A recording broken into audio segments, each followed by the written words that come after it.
voudrais partager avec vous un mot de la paracha à la mémoire de Lévi ben Shotan, Zichrono Livracha, une personne qui a fait une tchouva extraordinaire avec mon père, Zichrono Livracha, très impliqué dans l'étude de la Torah et maître des tefillin aux gens et de la diffusion de la Torah.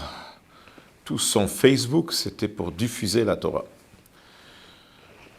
Et ce qui est intéressant, que cette semaine, j'ai reçu un message de la part de la famille, que, étant donné qu'il était tellement proche de mon père, Zichrono Livracha, et la famille voudrait que je me déplace de Montréal à Casablanca pour le mois. C'était lundi matin, et il y avait de la difficulté à trouver de la place. À la fin, ils ont trouvé une place. C'était la dernière place dans l'avion. Je peux vous le confirmer, le vol était plein.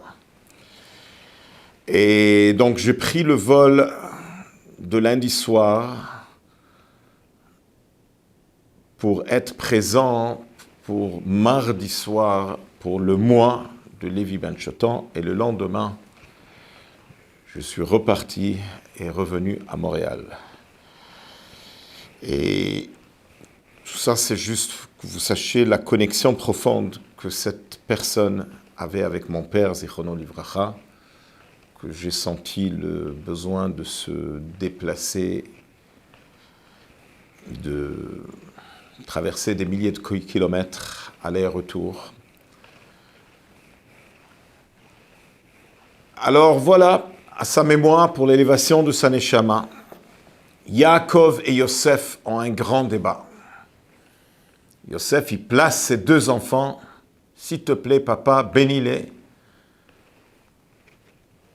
Et il a placé Menaché à droite et Ephraim à gauche.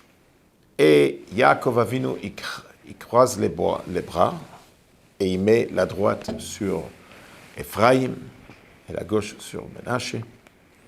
Yosef, il dit, papa, c'est lui l'aîné, c'est Menaché l'aîné. Yaakov, il répond, je sais, je suis au courant, mon fils. Mais Ephraim va être plus grand. La question qui se pose, est-ce que Yosef ne le savait pas? Et si vraiment Menaché, Ephraim, c'est le plus important, pourquoi il n'était pas l'aîné? Le Ari HaKadosh, il dit que l'aîné, il a plus la force du père que les autres enfants. Comment ça se fait qu'il n'était pas l'aîné? Sur cela, il y a une explication extraordinaire que le Rabbi amène dans une sikha. Il dit, il faut savoir que tout le peuple juif est nommé sur Yosef, comme il dit le pasuk dans le Mizmor Teilim, chapitre 80. Roe Israël Haazina Noheg Katson Yosef. C'est pareil aussi. C'est connu que quand on veut bénir les enfants, on donne la bracha que Yaakov Avinu il a dit, Yisimcha Elokim Kefraim Menaché. Donc c'est une bracha que chaque papa il bénit ses enfants avec cette bracha. Que vous soyez comme Ephraim et Menaché. Ça veut dire que dans chaque juif existe ces deux façons comment servir à Kadosh Baruch Hu. Lui-même, Yosef, quel était son prénom? Pourquoi sa maman Rachel a nommé avec le nom Yosef? C'est parce que Yosef, Hashem li ben Acher. Explique le Tzemach Tzedek que le rôle de Yosef, c'est de prendre un juif qui se trouve dans une situation de Acher, étranger, éloigné de Dieu, et faire de lui un ben, et faire de lui le fils de Dieu.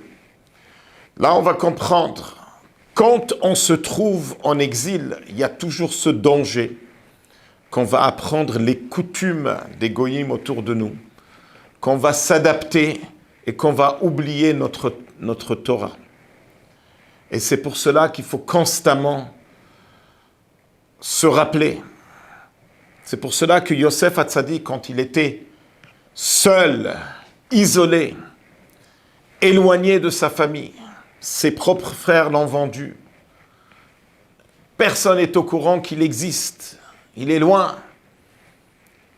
Et ça aurait été facile pour lui de s'assimiler, mais Yosef, il a tenu.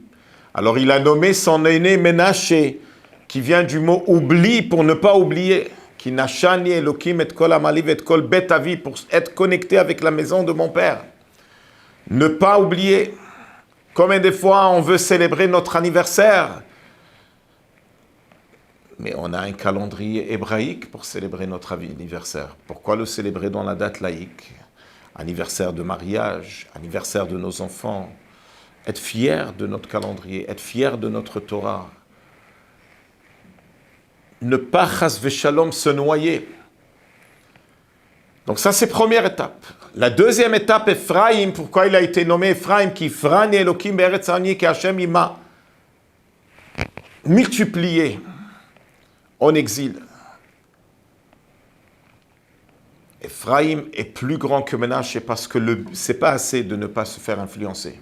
C'est important que toi, tu influences ton entourage. Influence tes amis, influence tes voisins, fais un changement, organise un cours, organise un vendredi soir, fais un hakel. Le but, c'est Ephraïm. Mais pour arriver à Ephraïm, il faut d'abord commencer avec Ménaché. Donc les deux, ils ont raison. Yosef, il a raison. C'est pour cela que Ménaché, c'est l'aîné. Et Yaakov, il a raison. Pour arriver à transformer un endroit d'obscurité à la lumière, il faut d'abord, la première étape, ne pas être influencé. C'est ça le message de la paracha de cette semaine, qu'on a besoin les deux. Et c'est comme ça qu'on peut réussir à arriver à transformer la nuit, l'obscurité, à la lumière de la journée, comme c'est marqué à l'arrivée de Mashiach. Laïla kayom yair. C'est ça le but. En d'autres mots, le Rabbi nous éclaire et nous dit que si on veut tenir dans un moment d'obscurité, dans un moment d'exil, il faut s'occuper à influencer d'autres personnes. À tel point que Yaakov Avinu, il dit à son fils Yosef, tes deux enfants, il lui a offert un très grand cadeau. Il lui a dit, tes deux enfants vont faire partie des 12 tribus. C'est incroyable.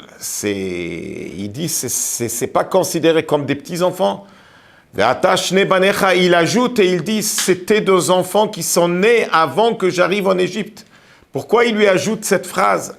Pour lui dire, regarde, puisque tes enfants, ils ont tenu le coup.